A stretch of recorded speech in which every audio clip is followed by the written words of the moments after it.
today, what I'm really going to be talking about is just how do you plan to put yourself in a position for growth. Startups and businesses who essentially have just entered or preparing to enter a growth phase. I've worked with a lot of companies over the last 10 years in digital marketing, doing social media, digital advertising, SEO. With Spark Outbound, we also do email outreach service.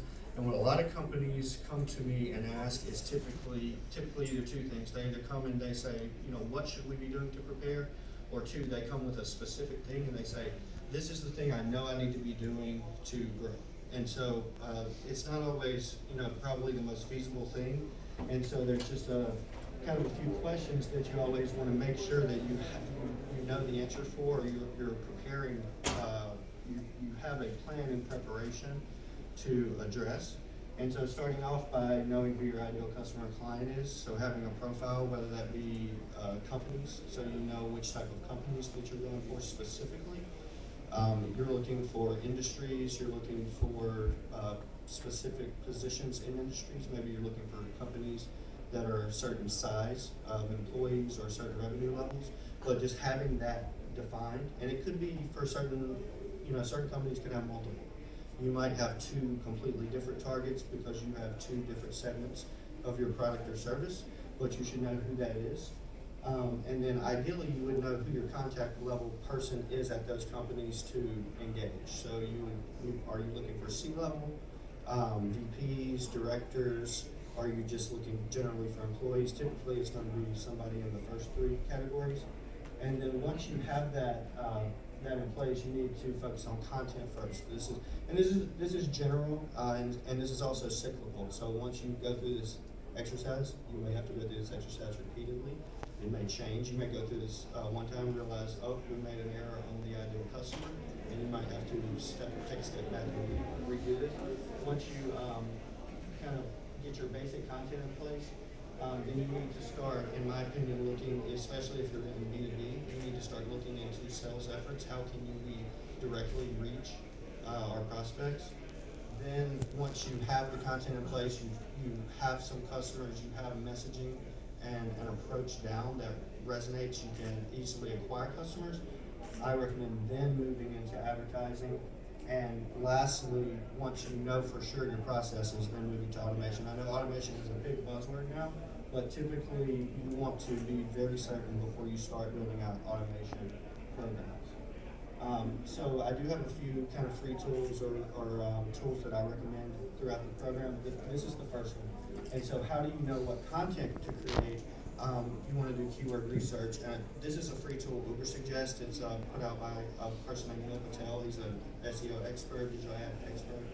And so what we would use this tool for is, number one, it analyzes your website, and then once you know your competitors, you can analyze their websites and you can understand where you are, so where you rank, how your content sits compared to competitors. You can also get the behind the scenes of what their successful content looks like, how that content is potentially driving them business. And then there's some other really cool things at the top, like once you search one of your primary keywords, this particular tool will show you recommendations for other keywords and search phrases that are related to your primary keywords that you should be creating content around, such as questions people may be asking, prepositions or comparisons. And so today you want to be focusing on that. Like, rather than just creating generic content about your products or services, you want to be creating content that shows differentiation between you and your competitors, or really getting to underlying causes of why your product or service exists. Starting on your website, you want to make sure your website includes these 5 elements. This is a screenshot of the top of our homepage. We have a very minimalist view, and it's just very direct. But you want your website to obviously show who you are, what you do. Service and products, explanation of how it works, what it is, why, what are the benefits of your product or service. You definitely want to have your contact information front and center. You want to have forms and the ability. You want your website set up in a way where it's easy to convert. So you want people to be able to contact you one way or the other, whichever is their preferred method, as easy as possible. So just in this, we have 2 schedule consultation buttons. So right away, that's our main call to action. We want people to schedule a consultation call. So we make that right away accessible. You want to show somewhere on your website case studies, results, data, explanation of how your product or service can be used. And then landing pages, if you are getting into the advertising portion, you want to be using specific landing pages which are addressing whatever that person came to your site looking for. You want the landing page to correlate with that. So if they searched a specific, for instance, competitor comparison, looking for one of your competitors, you were running an ad on your competitor's keywords, and they click that, you want that page to reference that information rather than just sending them to your homepage and letting them figure it out. You want to make it as easy as possible for people to figure out what they were looking for. So with blog posts, blogging is super popular. A lot of people do blogging. A lot of people do blogging arbitrarily or just to hit a number. And it's kind of like, we got to do a blog post each week. At this point, there are literally billions of blog posts on the internet. And so we have moved beyond the phase of just doing blogging for the sake of blogging. And so what we recommend is that when you're going to do a blog post, it should be very important information. It should be very thorough and detailed.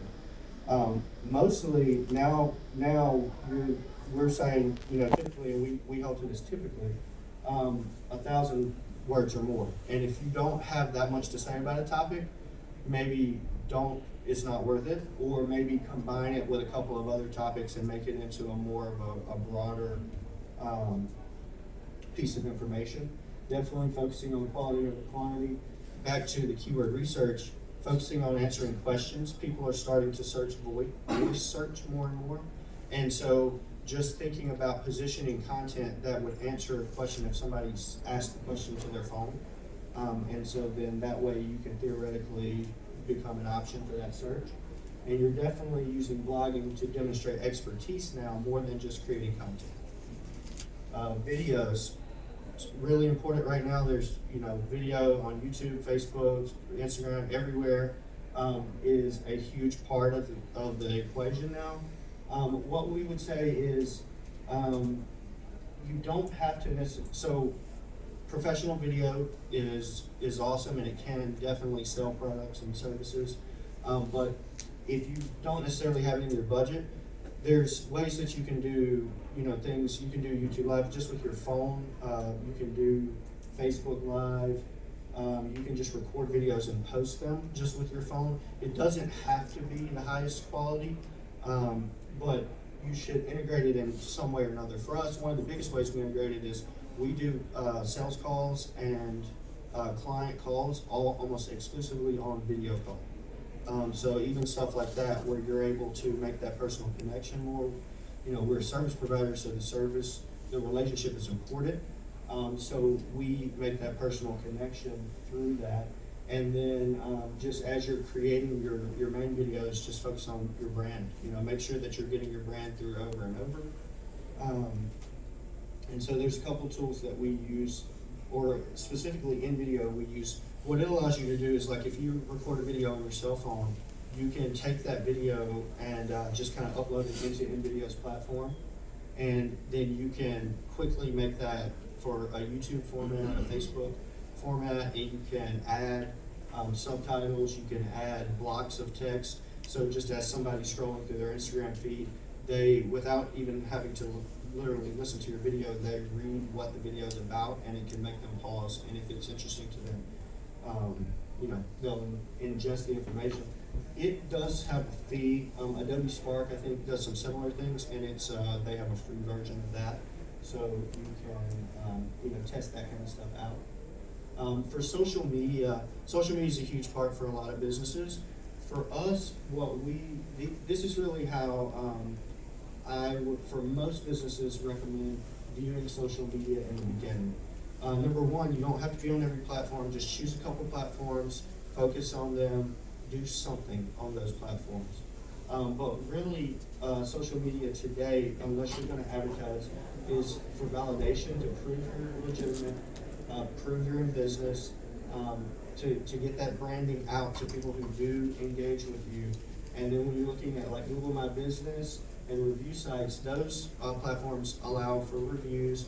They allow for people to kind of the validation. They see where your business is located. They see who you are. And then all that content you're creating, videos and blog posts and everything, you can distribute it through social media. So then getting to the next step, outreach. How do we reach our customers? How do we reach our prospects? Email outreach, social media outreach. So we offer these as services, email outreach specifically. What this does is it allows you to take your ideal client profile, find those people in those companies, and directly reach out to them. You're sending them email campaigns. It's called cold email or email outreach. And so it's essentially cold calling on the phone, but through email. It generates conversations. It basically reaches people that you could not reach otherwise, or it would be extremely expensive to call all these people and manually contact them. Social media, you can do similar things on LinkedIn with the LinkedIn inbox. What I would recommend on LinkedIn, if you're going to go that route, is that you're also posting your content on LinkedIn, and you're kind of like engaging people in their posts and comments and everything like that, more than just the copy paste message. But with email outreach, it's something that if you have a large market, then there's definitely some scalability with that, and you can, once you run some campaigns and do some testing, you can essentially establish baselines, and you can pretty much predict for X number of people we send, we're going to get X number of sales meetings or demos or whatever the case may be. It's just B2B though. You can't do that if you're selling to consumers. You cannot just randomly email consumers. So a little differentiation there. Advertising, 2 focuses, intent-driven or audience-driven. Intent-driven is Google, search engines, so people are going on and they're searching, they're looking for something specifically, they're showing intent to purchase. With that, what we recommend in the beginning always is start, so it's keyword-based. You're defining keywords that you want your ads to show up for. Focus only on the keywords that are purchase-driven. So you want to be at the bottom of the funnel, meaning, so if somebody searches for us, email outreach agency, that means they're looking for us. If they search email outreach, they probably are looking for software that does cold email or cold email outreach. So that's kind of how we differentiate for that service line. It's typically more expensive, not necessarily always, but you're paying for that specificity and you're paying for somebody looking for you. When you look at Facebook, Instagram, LinkedIn, even Google display ads, this is using those platforms' data to get in front of your audience. So if you have a really specific audience, you can reach them with your messaging. It's a little, it's not as exact because they're not necessarily looking for you, but they just fit your profile. One thing that I want to point out, point number 3, exclude versus add. When you build your audience, and especially like Facebook, so if anybody's gone into Facebook ads before and you're creating the targeting, if your target is business owners and people who are runners, right?